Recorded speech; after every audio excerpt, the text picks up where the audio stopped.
السلام علیکم ورحمۃ اللہ وبرکاتہ۔ ہم جس سے محبت کرتے ہیں اس کے بارے میں جاننے کی کوشش کرتے ہیں کہ اس کو کیا پسند ہے اور اس کو کیا ناپسند ہے۔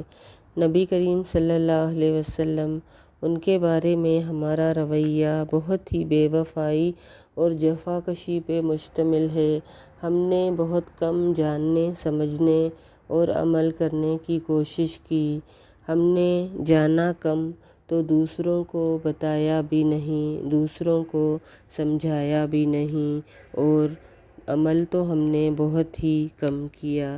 نبی کریم صلی اللہ علیہ وسلم وہ ہستی ہیں جن کو اللہ نے جمال خلق اور کمال خلق سے آراستہ کیا۔ زبانیں قاصر ہیں ان کے جمال اور کمال کو بیان کرنے سے، لیکن ہم جب بھی ان کی بات کرتے ہیں ہمارے دل ان کی محبت کے جذبات سے لبریز ہو جاتے ہیں۔ ان کے رفقا، ان کے ساتھی ان سے اس حد تک محبت کرتے تھے کہ ان کو گوارا نہ تھا کہ نبی کریم صلی اللہ علیہ وسلم کو کوئی خراش بھی پہنچے، خواہ ان کی گردنیں کیوں نہ کٹ جائیں۔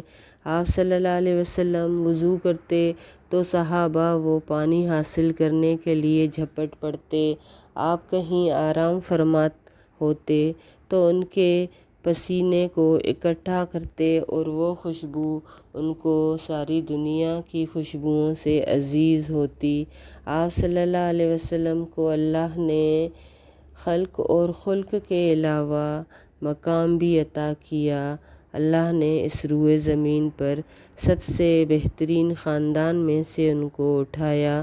بنو اسماعیل، اس میں سے کنعانہ، پھر قریش اور اس کے بعد بنو ہاشم، جو حسب اور نسب میں اس زمین پہ سب سے بہترین خاندان تھے۔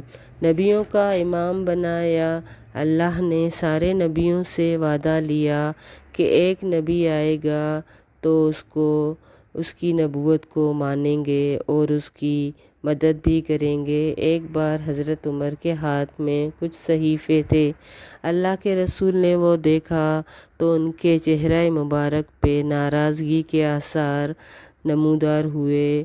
اللہ کے رسول نے فرمایا کہ اے عمر، اگر موسیٰ بھی ہوتے تو انہیں بھی میری ہی اتباع کرنی پڑتی اور اپنی شریعت کو چھوڑنا پڑتا۔ عیسیٰ علیہ السلام قیامت سے پہلے جب اس دنیا میں تشریف لائیں گے تو ان کی اپنی کوئی بھی شریعت نہیں ہوگی، وہ حضرت محمد صلی اللہ علیہ وسلم کی شریعت کے پیروکار ہوں گے۔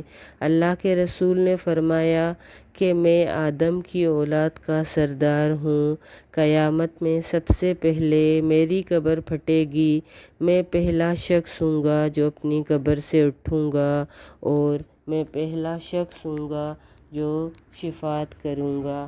اللہ نے ان کو مقام محمود عطا فرمایا اور ہر وقت ان کا ذکر بلند کیا۔ قرآن میں آتا ہے وَرَفَعْنَا لَكَ ذِكْرَكَ۔ دنیا میں اس وقت 24 گھنٹے کہیں نہ کہیں اذان ہو رہی ہوتی ہے۔ ہر لمحہ کوئی وقت، کوئی ساعت ایسی نہیں ہوتی جب دنیا میں اللہ کا کلمہ بلند نہ ہو رہا ہو اور ساتھ ہی محمد صلی اللہ علیہ وسلم کا نام، اشہد ان لا الہ الا اللہ و اشہد ان محمد رسول اللہ۔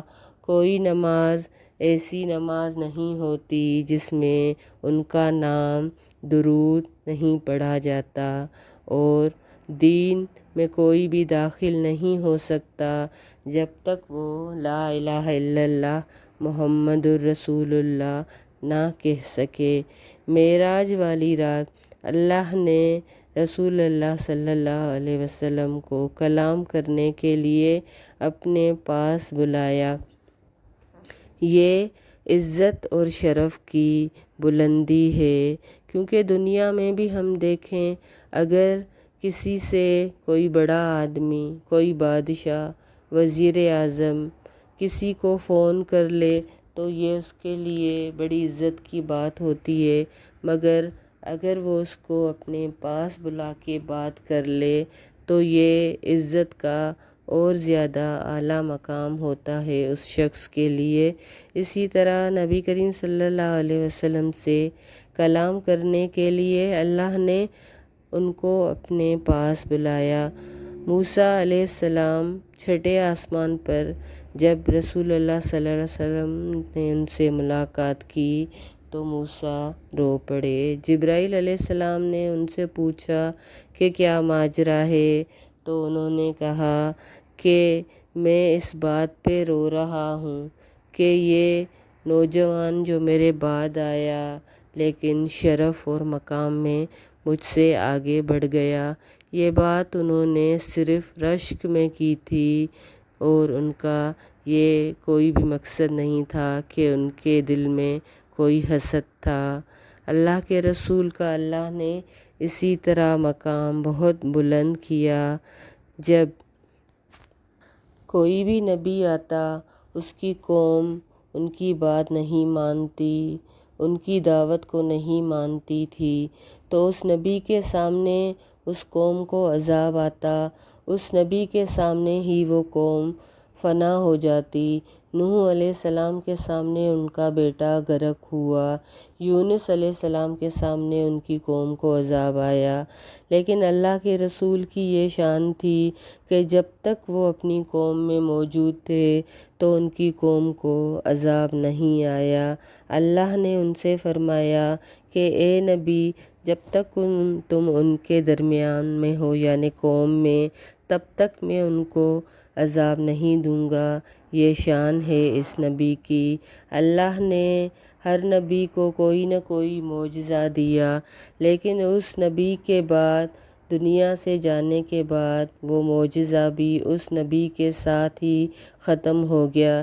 جیسے موسیٰ علیہ السلام کے پاس ایک لاٹھی تھی جو ان کے لیے دوسرے کام کرتی تھی، لیکن جب جادوگروں نے ان کے سامنے سانپ جادو کے زور سے لہرائے تو وہ لاٹھی ان سانپوں کو کھا گئی، لیکن جب موسیٰ اس دنیا میں نہیں رہے تو وہ لاٹھی محض ایک لاٹھی ہی رہ گئی۔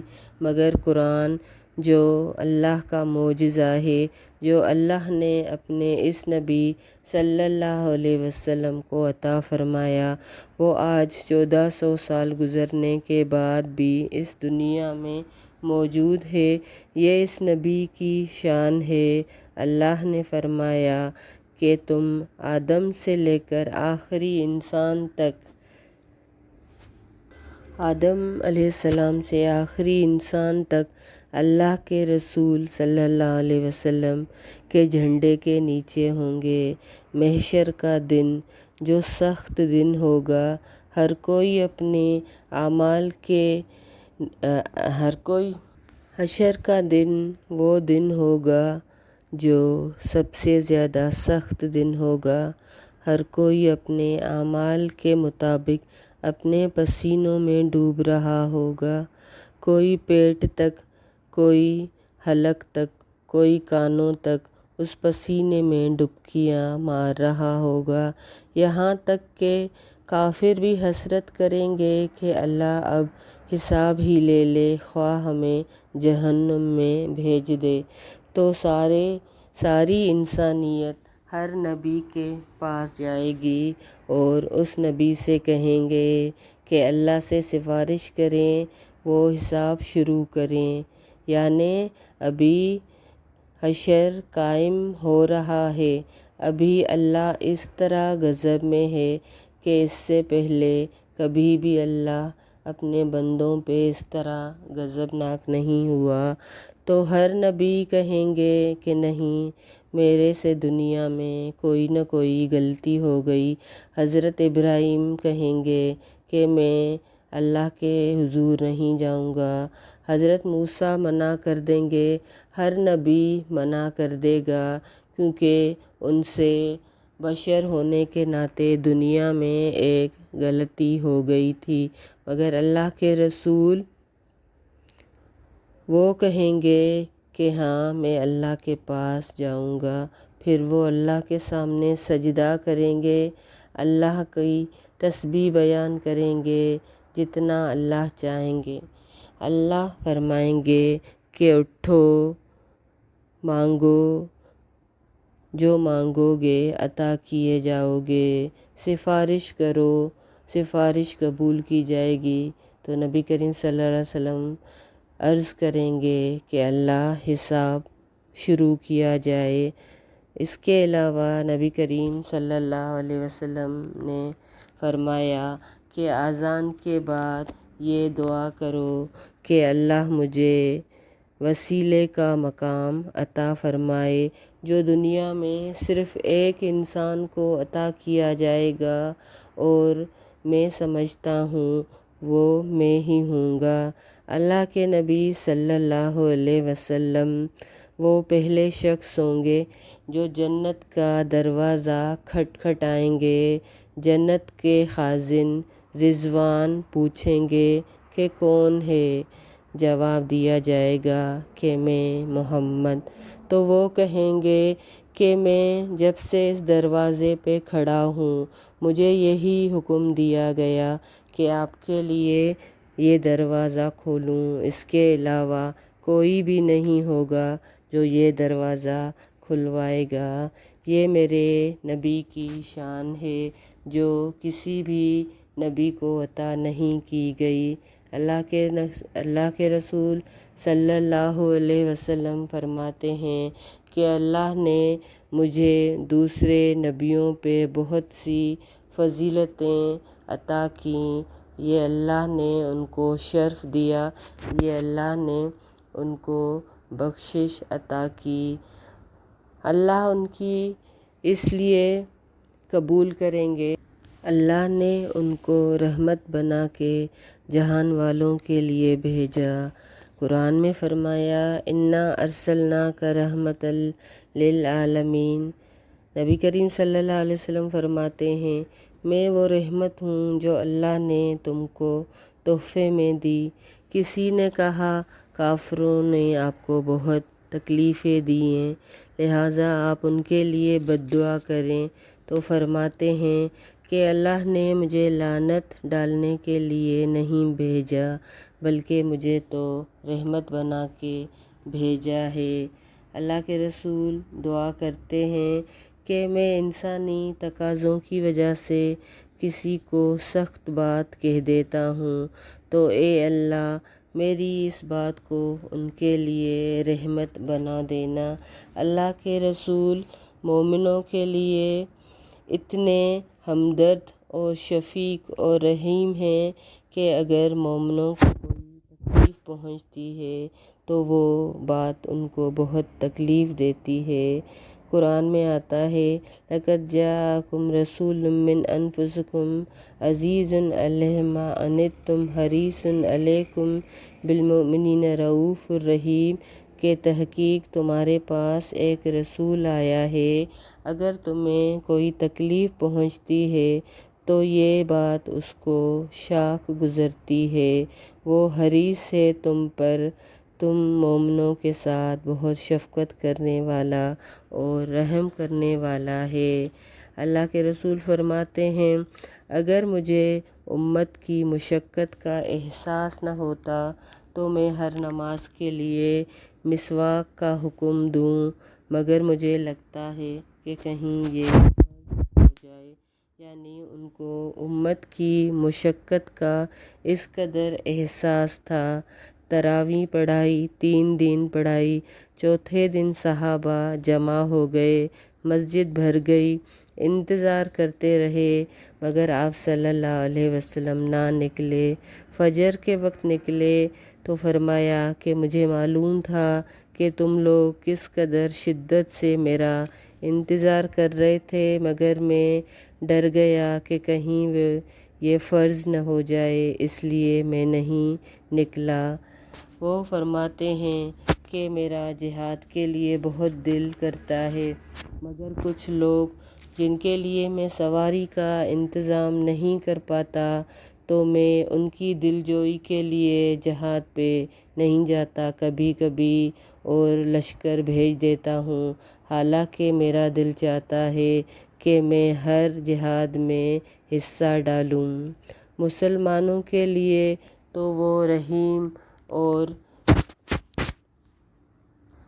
صحیح بخاری میں آتا ہے کہ آپ صلی اللہ علیہ وسلم فرماتے ہیں کہ میں مومنوں کے لیے ان کے نفسوں سے زیادہ ان کے قریب ہوں۔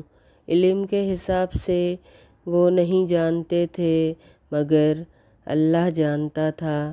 اللہ نے ان کو یہ علم دیا تھا کہ کون سی چیز مومنوں کے لیے زیادہ فائدے کی تھی، وہ یہ بھی بتاتے، کوئی چیز بتاتے تو اس کا نقصان بھی بتاتے، اس کی ترغیب بھی دیتے، یعنی یہ کرو گے تو اس کا یہ اجر ملے گا، یہ کرو گے تو اس کا یہ نقصان ہوگا۔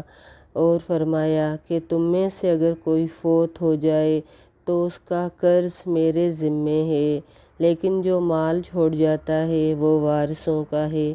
آپ بتائیے کس قدر عظیم خیر خواہی ہے۔ سورج گرہن لگتا یا تیز ہوا لگتی تو نبی کریم صلی اللہ علیہ وسلم بار بار گھر میں آتے، باہر چلے جاتے۔ حضرت عائشہ کہتی ہیں آپ صلی اللہ علیہ وسلم بہت پریشان ہو جاتے، یہاں تک کہ بارش نہ ہو جاتی۔ حضرت عائشہ نے پوچھا اللہ کے رسول، اللہ تو بارش کو رحمت بتاتا ہے تو آپ کیوں پریشان ہوتے ہیں؟ اللہ کے رسول فرماتے ہیں کہ بعض قوموں کو انہی بادلوں نے ہلاک کیا۔ سورج گرہن لگا تو نماز پڑھائی اور سجدوں میں دعا کرتے۔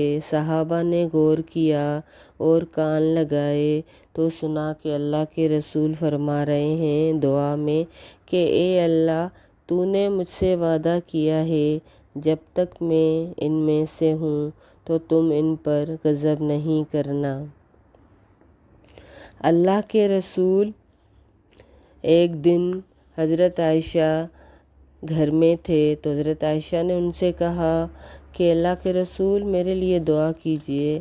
اللہ کے رسول نے فرمایا اے اللہ، عائشہ کے گناہ معاف کر دے۔ عائشہ اتنا خوش ہوئیں کہ خوشی سے لوٹ پوٹ ہو گئی تو رسول اللہ صلی اللہ علیہ وسلم نے فرمایا کہ عائشہ تم آج بہت خوش لگ رہی ہو۔ تو انہوں نے کہا کہ میں کیوں نہ خوش ہوں کہ آپ جیسی ذات نے میرے لیے دعا کی۔ تو رسول اللہ نے فرمایا اس ذات کی قسم جس کے ہاتھ میں میری جان ہے، میں یہ دعا تو ہر نماز میں کرتا ہوں کہ اے اللہ میری امت کو بخش دے۔ میں نے تو تمہارے لیے یہ دعا ایک بار کی ہے کہ اے اللہ عائشہ کے پوشیدہ اور ظاہری گناہ معاف کر دیں، جبکہ میں تو اپنی امت کے لیے ہر نماز میں یہ دعا کرتا ہوں اللہم اغفر امتی، اور امت کون؟ آپ اور میں۔ قیامت کے دن اللہ کے سامنے سجدہ ریز ہو جائیں گے، سر نہ اٹھائیں گے، اتنی دیر تک اللہ کی تسبیح بیان کریں گے۔ اللہ کہیں گے کہ سر اٹھا اور مانگو جو مانگتے ہو، سفارش کرو تو سفارش قبول کی جائے گی۔ تو فرمائیں گے ربی اللہم اغفر لی امتی۔ کسی کی پرواہ نہیں، اپنے گھر کی نہیں، اپنے بچوں کی نہیں، فاطمہ کی پرواہ نہیں، اپنی بیویوں کی پرواہ نہیں، اپنے نواسوں کی پرواہ نہیں، بیٹیوں کی، فاطمہ زینب کی نہیں۔ پرواہ ہے تو کس کی؟ میری اور آپ کی۔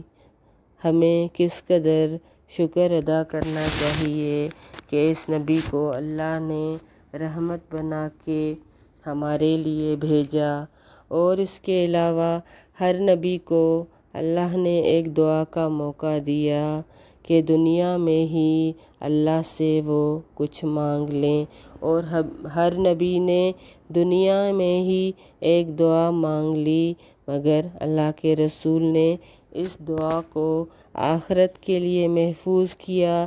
یہاں بھی ہم دیکھتے ہیں انہوں نے اپنے لیے کچھ نہیں مانگا اور دنیا میں بھی اپنی امت کے لیے دعا کر سکتے تھے کہ اللہ میری امت کو بلندی عطا فرما، اس کو فتح، شان اور شوکت عطا فرما، مگر ان کو صرف ہماری آخرت کی فکر تھی، کیونکہ جو اللہ والے ہوتے ہیں، جو آخرت کو ترجیح دیتے ہیں، تو وہ دنیا کی کسی بھی چیز کو ترجیح نہیں دیتے، اپنی دعائیں آخرت کے لیے، اپنے اجر آخرت کے لیے جمع کر کے رکھتے ہیں۔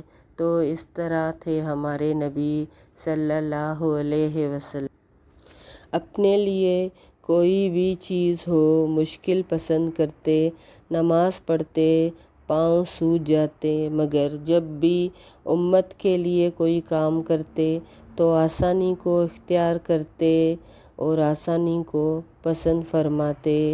اللہ کے رسول ایک بار عشاء کی نماز کے لیے 2/3 رات کے بعد آئے مسجد کے اندر اور کہا، فرمایا کہ افضل وقت یہ ہے عشاء کی نماز کا، مگر مجھے تمہاری مشقت کا احساس ہے، اسی لیے میں شروع کے حصے میں پڑھا دیتا ہوں، اور معاشرے کے کمزور شخص کے ساتھ ہوتے، اس کے لیے رحمت ہوتے۔ کوئی بھی لونڈی یا غلام آتا، آپ صلی اللہ علیہ وسلم کو اپنی حاجت کے لیے لے جاتا، اللہ کے رسول اس کے ساتھ چلے جاتے۔ اللہ کے رسول صلی اللہ علیہ وسلم پر جب پہلی وحی آئی تو ڈر گئے اور حضرت خدیجہ سے کہا کہ زملونی زملونی، کہ مجھے اڑا دو، مجھے اپنی جان کا خطرہ ہے۔ حضرت عائشہ کہتی ہیں، ہرگز نہیں، ہرگز نہیں، اللہ آپ کو کبھی بھی ضائع نہیں کرے گا، آپ تو ہمیشہ سچ بولتے ہیں، آپ تو صلہ رحمی کرتے ہیں، عاجز کا سہارا بنتے ہیں، حق بات میں لوگوں کا ساتھ دیتے ہیں، مہمانوں کی مہمان نوازی کرتے ہیں اور یتیم کی کفالت کرتے ہیں، اللہ آپ کو ہرگز بھی ضائع نہیں کرے گا۔ اللہ کے رسول فرماتے ہیں کہ میں اور یتیم کی کفالت کرنے والا جنت میں ایسے ہوں گے جیسے میری 2 انگلیاں ساتھ ہیں۔ جو بیوہ اور غریب اور مسکین کی حاجت روائی کرے گا وہ ایسے ہی ہے جیسے اللہ کی راہ میں ہر رات ساری رات عبادت کرنے والا، اللہ کی راہ میں جہاد کرنے والا، اللہ کی راہ میں ہمیشہ روزہ رکھنے والا۔ اللہ کے رسول فرماتے ہیں کہ اگر مجھے تلاش کرنا ہے تو مجھے مسکینوں میں تلاش کرو، اور یہ جو تمہیں روزی ملتی ہے یہ ان کمزوروں کی وجہ سے ملتی ہے، یعنی کوئی یہ نہ سمجھے کہ اس کو جو روزی ملتی ہے، اس کو جو رزق ملتا ہے یہ اس کے علم کی وجہ سے ہے، نہیں، ایسا ہرگز نہیں۔ جو اس کے ماتحت بچے ہیں، کمزور ہیں، ملازم ہیں، یہ سب ان کی قسمت کی وجہ سے اس کو ملتا ہے، اور ہم سمجھتے ہیں کہ نہیں، یہ ہماری محنت کی وجہ سے ہوتا ہے۔ اللہ کے رسول صلی اللہ علیہ وسلم ایک بار گھر تشریف لائے تو حضرت عائشہ نے ان کو بتایا کہ ایک عورت آئی تو میں نے ان کو 3 کھجوریں دی، اس کے ساتھ 2 بچیاں تھیں، تو اس نے ایک ایک ان بچیوں کو دے دی اور تیسری خود کھانے لگی، تو ان بچیوں نے اور مانگا، تو اس عورت نے اس تیسری کھجور کے 2 ٹکڑے کر کے اپنی بچیوں کو دے دیا، تو اللہ کے رسول نے فرمایا کہ اس کے اس کام کی وجہ سے اس پر جنت واجب ہو۔ آپ صلی اللہ علیہ وسلم کے اخلاق اس قدر عمدہ تھے کہ آپ کے رب نے خود آپ کی تعریف فرمائی ہے، فرمایا وَإِنَّكَ لَعَلَىٰ خُلُقٍ عَظِيمٍ۔ حضرت برا بن اعظم کہتے ہیں کہ آپ کا چہرہ مبارک سب سے زیادہ خوبصورت تھا اور آپ کے اخلاق سب سے زیادہ بہتر تھے۔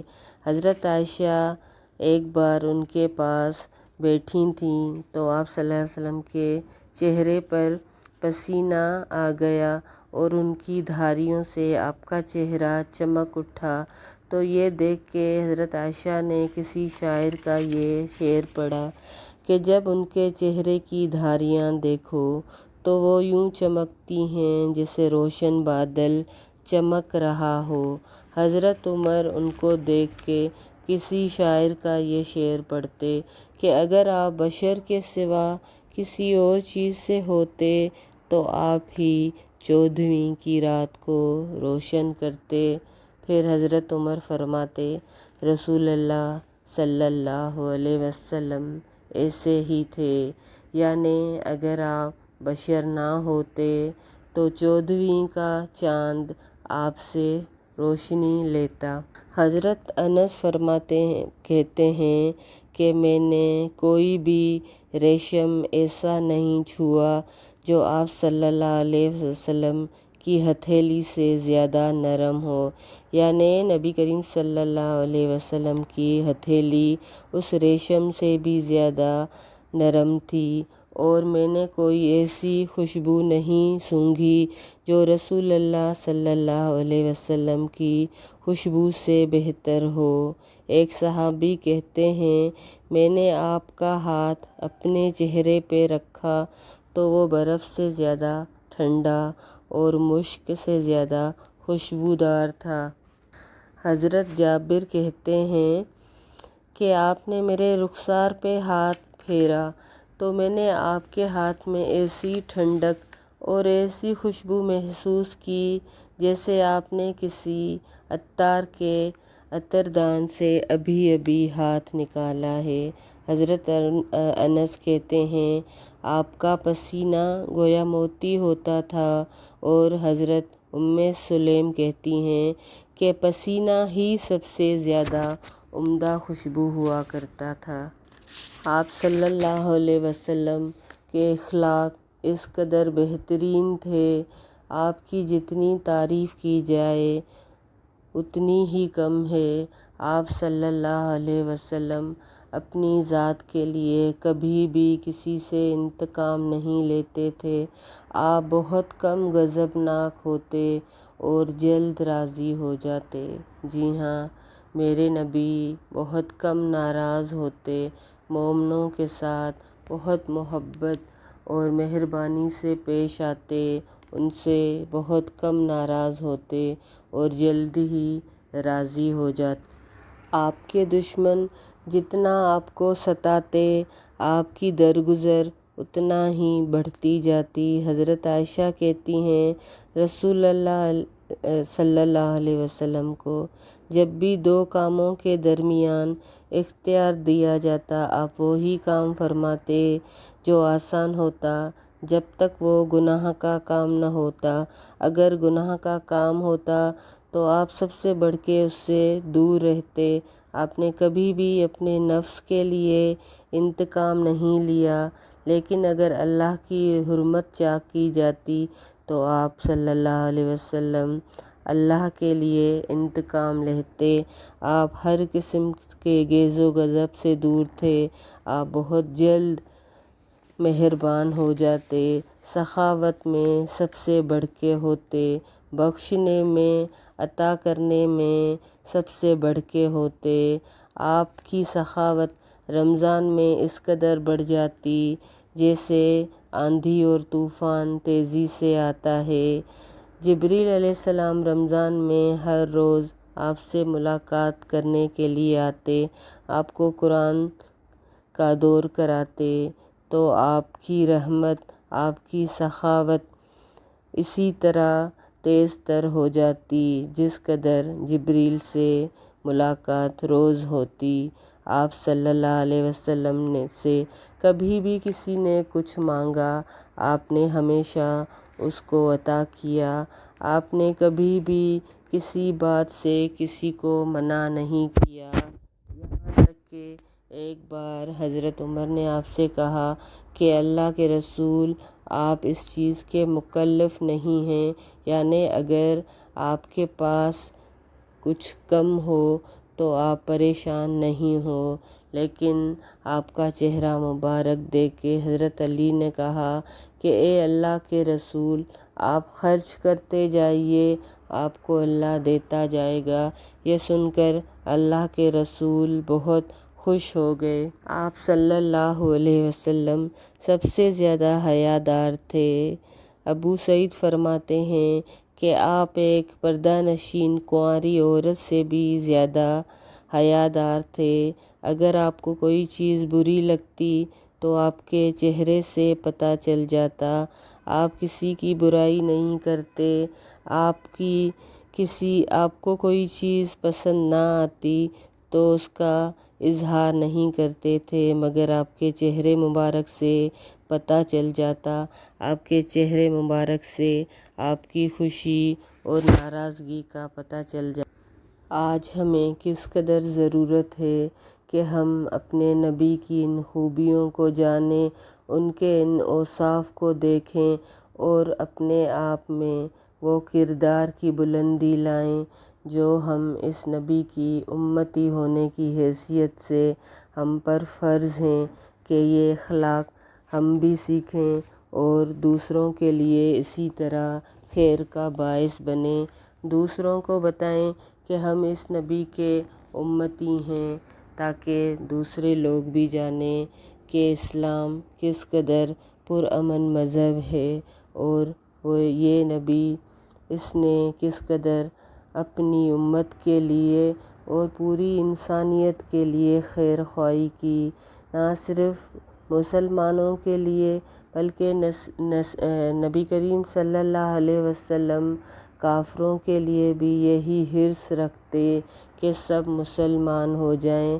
نبی کریم صلی اللہ علیہ وسلم فرماتے تھے کہ میں وہ ہوں جو تم سب کو پکڑ پکڑ کے آگ کے گڑھے سے ہٹا رہا ہوں، مگر تم ہو کہ اس میں گرے جا رہے ہو۔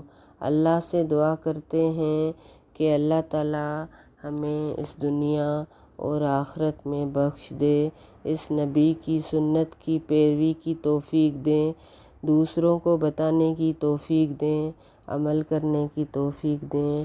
آپ سے گزارش کی جاتی ہے کہ چینل کو لائک کریں، سبسکرائب کریں، شیئر کریں۔ السلام علیکم ورحمۃ اللہ وبرکاتہ۔